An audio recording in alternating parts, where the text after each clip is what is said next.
Tambah lagi ibu apa jebros? Ini mungkin di penjuru Indonesia yang lain kurang begitu paham, ya nggak apa-apalah. Ini bahasa primitif, maaf ya. Nah, ibu bapak yang baik, sebaiknya di rumah itu ibu bapak tuh berlomba-lomba memberi contoh bagaimana memuliakan istri, istri memuliakan suami. Ini tidak usah diberitahukan. Nah, ini contoh kasih makan. Nggak usah. Kegigihan orang tua dengan serius membuat program suri toladan bagi anak-anaknya, ini adalah pendidikan yang tidak ternilai. Daripada manggil ustad, tuh ustad ajarin dia baca Quran. Ini udah kelas 2 SMP gak bisa baca Quran. Kata itu, kalau bapak, kamu berani melawan sama orang tua? Tuh, bapaknya gak bisa sama sekali. Ke masjid sana. Kok bapak enggak? Bapak tuh lulusan pesantren tahu. Loh, tambah jelek aja. Padahal pesantren kilat itu ya. Ibu bapak yang budiman, ibu juga rajin ke majelis taklim. Ini bisa merusak anak-anak kalau saking rajinnya ke majelis tidak berbekas. Ada, ini hanya segelintir ibu-ibu yang memang ke majelis taklim itu pelarian. Daripada di rumah banyak kerjaan, mending di majelis taklim. Kenapa ibu dorong-dorongan? Pengakuan itu adalah ketulusan. Daripada ruwet di rumah banyak urusan, udahlah mending ke majelis taklim, bisa tidur di sana. Bu, Pak, sesudah bapak-bapak membuat komitmen menjadi suri toladan, kemudian bapak serius sekali mengevaluasi perilaku anak-anaknya dan tidak hanya menyalahkan istri, ini akan bergerak keluarga menjadi baik. Bapak secara sistematis terus menambah ilmu. Bapak mencari dana lebih banyak untuk perbaikan akhlak anak-anak.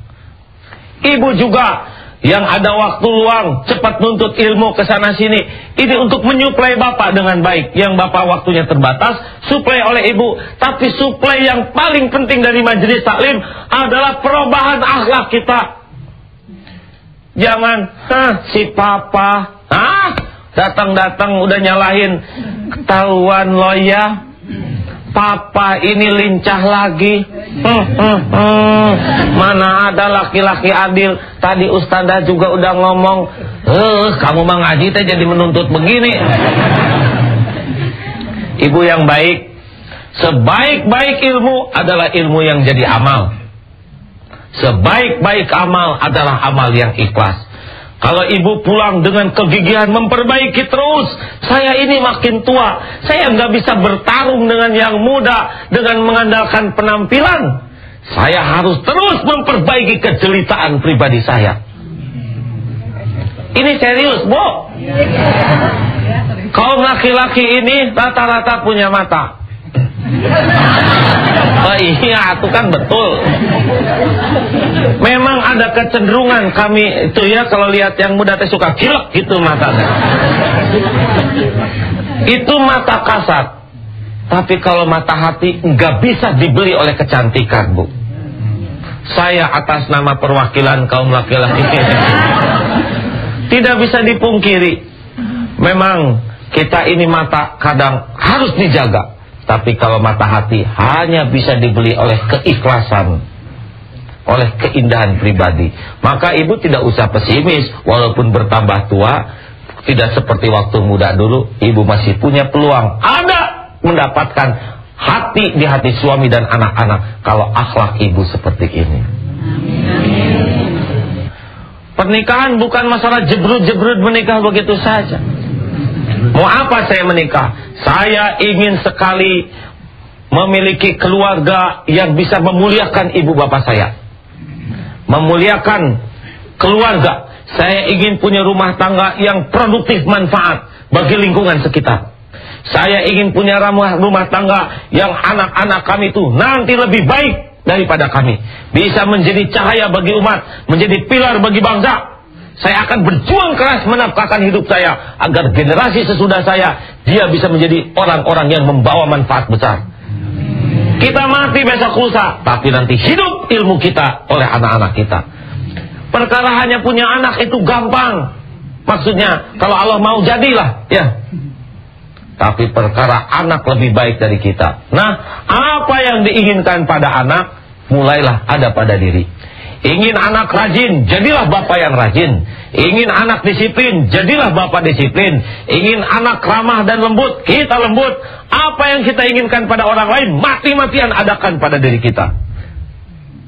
Nanti juga jodoh itu, ini disiplin, lembut, gesit, tangkas, kreatif. Nah, calon mertua tuh melacak. Calon mantu begini, ya. Para intel mertua itu begitu. Ya.